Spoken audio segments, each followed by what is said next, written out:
biologis biasa. Tujuan sebenar-benarnya juga misterius, membuat keberadaannya terasa semakin mengancam. The Locust.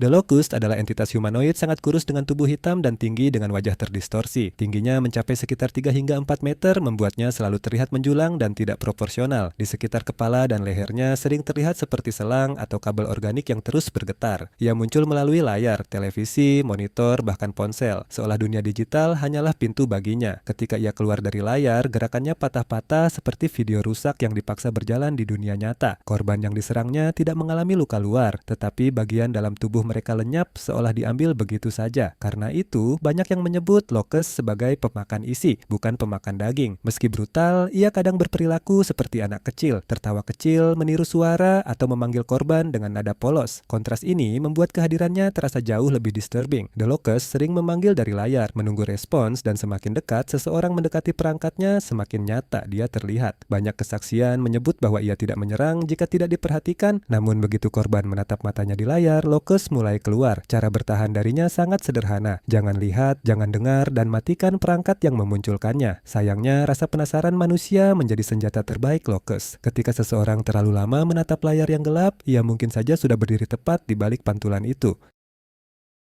The Boiled One. The Boiled One atau Pen 228 adalah sosok sangat tinggi, gelap, dengan wajah merah seperti meleleh. Makhluk ini merupakan entitas cognitohazard, karena hanya dengan melihat wajahnya saja, seseorang bisa terkena dampak mental permanen. Siapapun yang menatap wajah The Boiled One akan menyimpannya selamanya dalam ingatan dan tidak mampu melupakannya. Setelah wajah itu tertanam di pikiran, korban yang tidur, bahkan hanya tertidur sebentar, akan masuk ke kondisi pseudokoma. Walaupun kontak dengan The Boiled One menyebabkan kelumpuhan total, makhluk ini tidak langsung mematikan. Para korban mengatakan wajahnya terus muncul di benak mereka tanpa henti. Banyak juga yang mengaku mendengar suara terompet serta tawa dan jeritan ribuan makhluk setiap malam. Suara The Boiled One sendiri terdengar hangat tetapi sangat mengusik dan tidak alami. Selain itu, dalam lore fiksional Dr. Nowhere, The Boiled One diduga memiliki keterkaitan dengan Mutsuhiro Watanabe, seorang penjahat perang Jepang di kehidupan nyata yang dikenal sebagai The Bird. Keterkaitan ini muncul dari pesan berbahasa Jepang di akhir videonya yang bila diterjemahkan berbunyi, "Takutlah pada satu-satunya Watanabe the Bird." Ini menandakan bahwa makhluk tersebut setidaknya dalam narasinya mungkin terinspirasi atau secara simbolik dikaitkan dengan sosok sejarah tersebut. Boiled One memiliki kemampuan ekstrem yang mencakup manipulasi tubuh, pikiran, mimpi, pertumbuhan, serta induksi kegilaan, membuatnya mampu melumpuhkan korban, mengacaukan mental mereka, hingga menyeret seseorang ke dunia mimpi yang mematikan. Ia juga dapat memanipulasi media seperti televisi, memasuki mimpi sebagai mimpi buruk yang nyata, serta melakukan penyiksaan fisik maupun psikologis dengan keahlian sempurna. Dengan kecerdasan psikologis absolut dan kendali penuh atas persepsi, emosi, dan kepribadian korbannya, Boiled One menjadi salah satu entitas paling berbahaya dan taktis dalam seluruh lore Dr. Nowhere.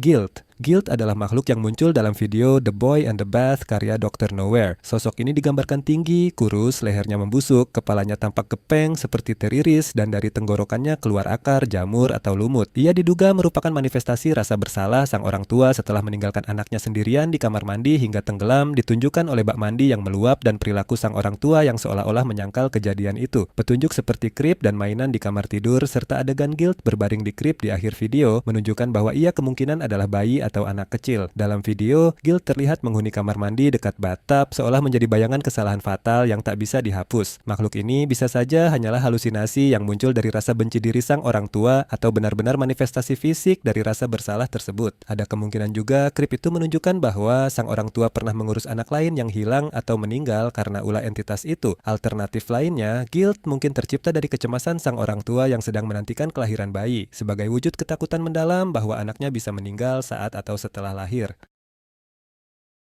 Unclaggers. Unclaggers adalah entitas humanoid misterius berjubah hitam yang tampak seperti makhluk berbalut kain gelap dengan kepala berbentuk bintang bercahaya besar yang memancarkan sinar seperti duri dan memiliki satu mata besar di tengahnya, memberikan kesan suci sekaligus mengancam. Mereka berperilaku seperti makhluk malaikat yang membawa aura ketuhanan, muncul secara tiba-tiba di hadapan individu yang dianggap telah melakukan dosa besar atau kesalahan yang tak termaafkan, seolah memberi kesempatan terakhir untuk bertobat. Kehadiran mereka biasanya diawali oleh cahaya lembut yang memancar keluar dari lorong atau ruangan gelap pada malam hari, menandakan bahwa sesuatu yang menghakimi sedang mendekat. Saat seseorang berhadapan dengan Anklager, rasa bersalah luar biasa akan menghantam dirinya, memaksa mereka mengingat setiap kesalahan yang pernah dilakukan hingga tubuhnya terpaku dan tak mampu bergerak. Setelah itu, Anklager memberikan dua pilihan, menerima rasa bersalah dan menyesali tindakan masa lalu, atau menolaknya dan mencoba melawan. Mereka yang memilih melawan akan dihadapkan pada kekuatan paling mematikan Anklager. Wajah bintangnya yang menyala semakin terang hingga berubah menjadi cahaya menyengat yang mampu menghanguskan tubuh manusia dalam sekejap tanpa belas kasihan. Untuk bertahan hidup, seseorang harus menjalani kehidupan yang bermoral, menjaga hati nurani tetap bersih, rutin melakukan refleksi diri, serta berani mengakui dan menghadapi kesalahan yang pernah dibuat. Karena satu-satunya perlindungan nyata dari Anklager adalah penyesalan yang tulus dan kesediaan memperbaiki diri, sebab penolakan hanya akan membawa pada kehancuran mutlak.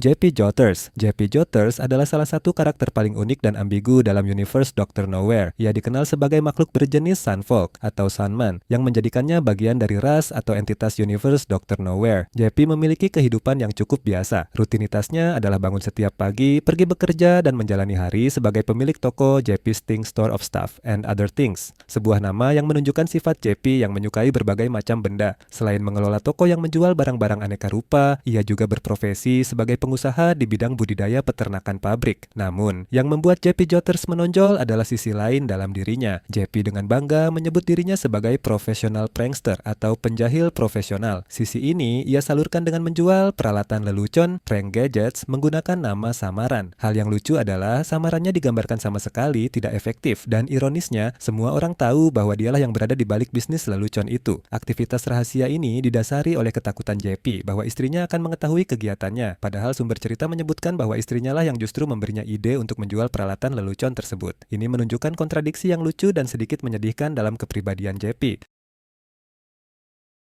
Philbus. Philbus adalah sosok humanoid aneh yang mudah diingat karena penampilannya yang benar-benar tidak masuk akal. Tubuhnya hitam pekat, kepala dan tangannya berwarna krem, sementara kakinya menyerupai struktur kaki kursi. Di atas kepalanya yang botak bertengger topi kecil hitam, membuatnya terlihat kocak namun tetap mengganggu. Meskipun sifat asli Philbus tidak jelas, ia dikenal memiliki hubungan dengan konsep absurd bernama Philbism. Cara untuk menghormati Philbus pun sangat sederhana. Cukup makan sebuah kursi, jenis apapun, cara apapun, dipotong kecil boleh, ditelan utuh juga boleh, dan bisa dibumbui sesuka hati. Entah garam, merica, bahkan serbuk gergaji. Intinya semuanya sah untuk Philbism. Fenomena aneh juga terjadi pada media apapun yang menampilkan Philbus atau membahas Philbism, karena materi tersebut perlahan berubah menjadi iklan Philbism, membuat orang yang melihat atau membacanya secara halus terdorong membicarakan atau mempromosikan Philbism meski mereka sendiri keras menolak keberadaan Philbus maupun ajaran itu. Pengaruhnya muncul sebagai desakan samar di bawah alam sadar, mendorong orang membahas Philbus sambil tetap menyangkalnya, sehingga Philbism pun menyebar di komunitas online yang menyukai hal-hal aneh, terutama diskusi tentang memakan furnitur. Dalam The Oddity Compendium Instinct 1, Philbus bahkan mencoba menyusup untuk mempromosikan Philbism. Namun narator menegaskan bahwa seri tersebut tidak disponsori Philbism dan bahwa Philbism tidak pernah ada. Desain lama, Philbus menunjukkan bentuk yang mirip, tetapi dengan dua kaki normal dan tubuh lebih tinggi sebelum diganti menjadi kaki kursi seperti sekarang. Philbism sendiri, yang katanya sangat nyata, disebut sebagai agama hebat yang bisa diikuti siapapun dengan memulai ritual memakan kursi demi pencerahan dan melihat serta memakan tubuh Philbus. Philbus juga pernah memiliki serial animasi anak-anak yang mengajarkan pelajaran tentang kursi. Namun acara itu dihentikan setelah iklan Philbism dalam program tersebut meningkat menjadi lebih dari 5 iklan per menit.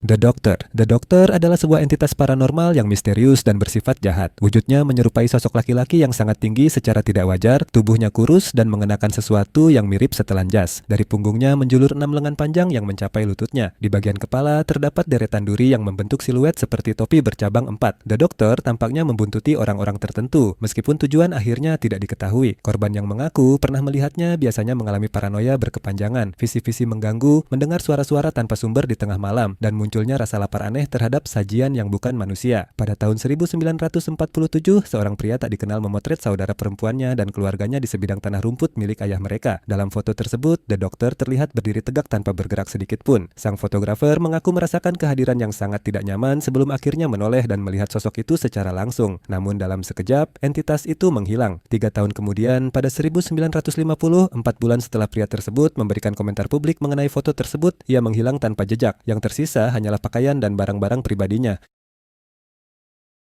Sreng, Cimol, Ridi durian dan rujak buah semuanya sudah bisa dibeli di TikTok Shop. Buruan di check out sekarang, karena ada banyak jajanan di TikTok Shop.